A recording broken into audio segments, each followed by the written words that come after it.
నేను కొణిదెల పవన్ కళ్యాణ్ అనే నేను శాసనం ద్వారా నిర్మితమైన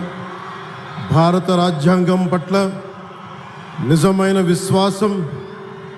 విధేయత చూపుతానని, భారతదేశ సార్వభౌమాధికారాన్ని, సమగ్రతని కాపాడుతానని, ఆంధ్రప్రదేశ్ రాష్ట్ర మంత్రిగా నా కర్తవ్యాలను శ్రద్ధతో, అంతఃకరణ శుద్ధితో నిర్వహిస్తానని, భయం కానీ, పక్షపాతం కానీ,